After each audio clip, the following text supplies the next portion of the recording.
What's good, YouTube? Quinn Way Basketball Analysis coming to you with a quick video.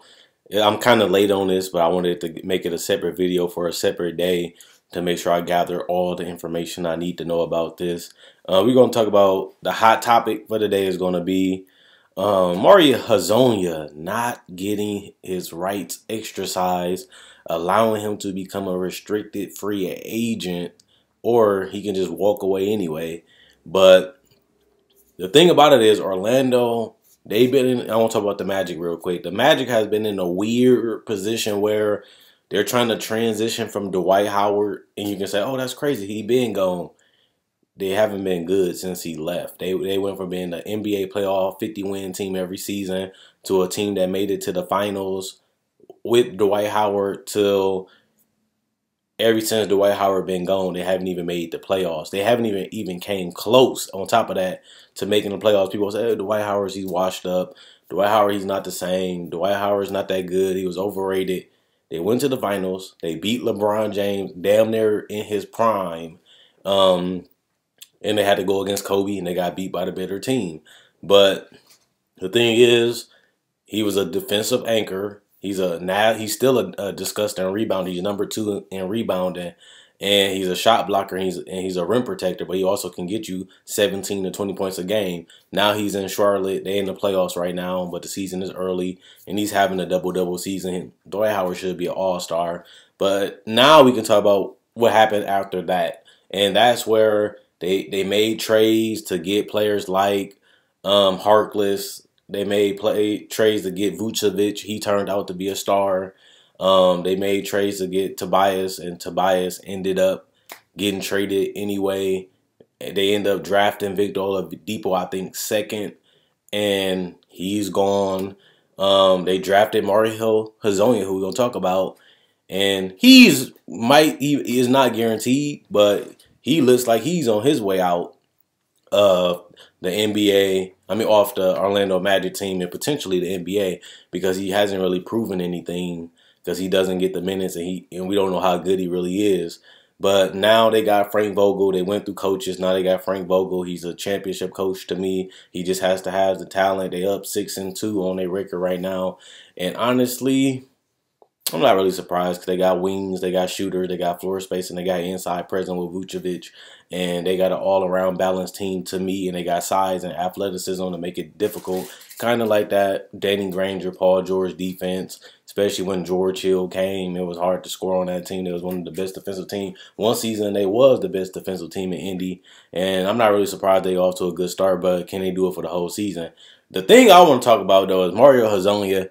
I seen the dude in Summer League, and he wasn't that good. He reminded me a little bit of Nick Young, a lot of J.R. Smith, where he's a guy that likes to heat check. If he gets hot, he likes to do difficult shots.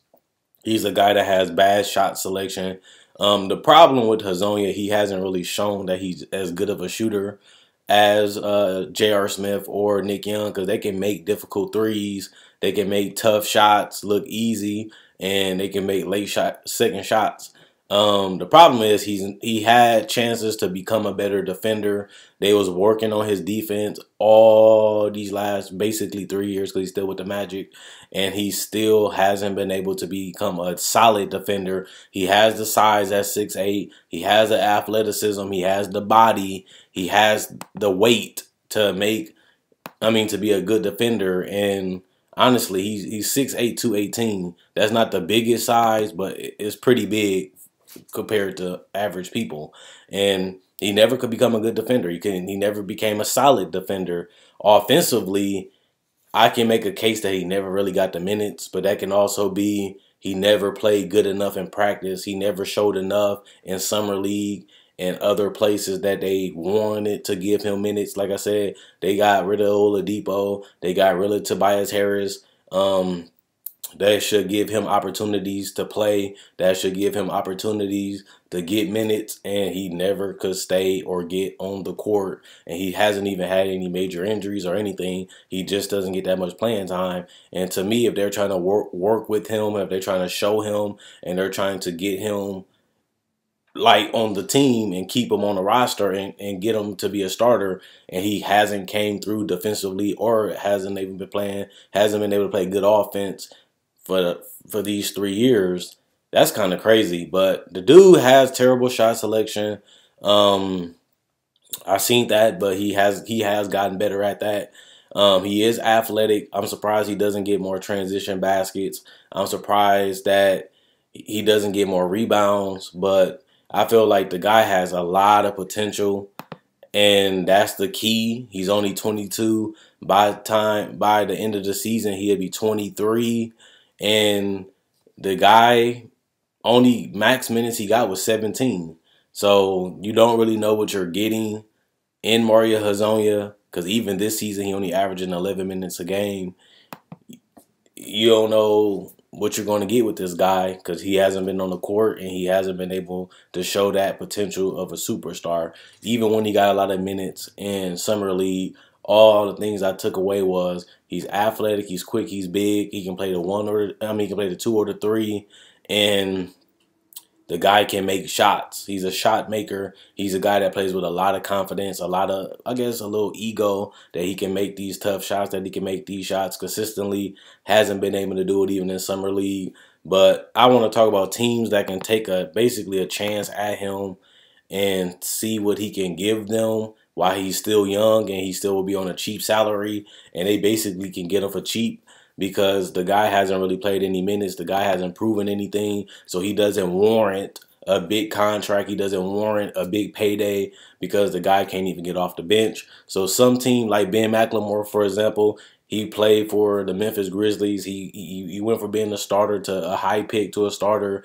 They put him back on the bench, and Memphis didn't really pay him really anything for him to come. He's an athletic wing, and he can shoot the 3, knock down mid-range shots, and he's not a good defender either, but he had the athletic ability to do it.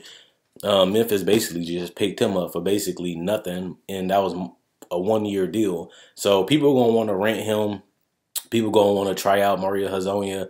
People going to want to see if they can fix him. They going to want to see if they can turn him into a good player.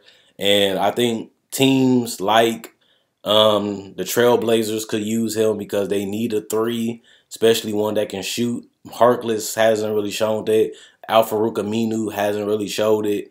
They're trying to get better, but he hasn't been there. I can see Mario Hezonja probably playing for the Blazers because he got the length, the size, and he can shoot.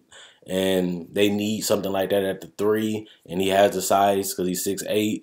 I can see a team like the Pelicans taking a chance with him because they need more options. They need somebody that can help DeMarcus, Drew Holiday, and Anthony Davis, especially for a bargain deal, and basically to try him out. They got rid of Buddy Hield quick, and now they can get a cheap prospect for about $5 to $6 to $7 to $8 million a year, and I think that's a gamble that they should take if he can show improvement and show that he can get minutes, which he hasn't done. But you never know. A change of environment can motivate him. It can give him a chip on the shoulder to see, like, hey, I couldn't make the team. They didn't want to bring me back. Let me prove that I'm an NBA player. Let me prove that I can play.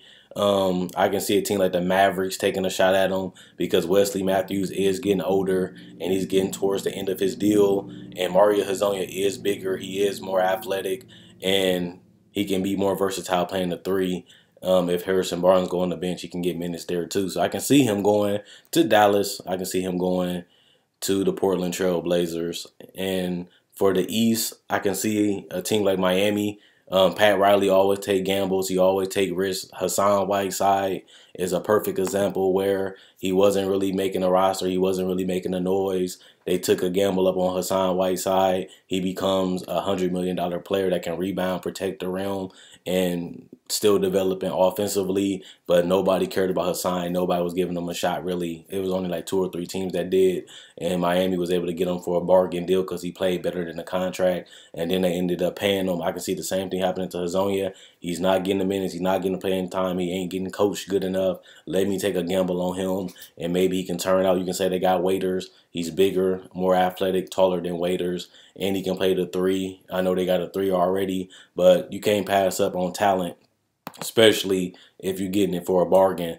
I can see Detroit Pistons because Avery Bradley, honestly, he's going to be a free agent. So I don't know if they're going to want to pay him, or if they do, then he might have to come off the bench. If they don't, they can try Hezonja for a cheap deal, and I can see that working out. I can see also a team like the Knicks taking a gamble on him, even though they got Tim Hardaway, but he can play the three, like I said before, because he is 6'8". I can see a team like the Nets, they trying to get as much young talent as possible. I can see him going there and trying to resurrect his career. And I can see him going to the Hawks. The team is depleted of talent, and they can use an energizer or somebody that can come in and create some shots, get some shots.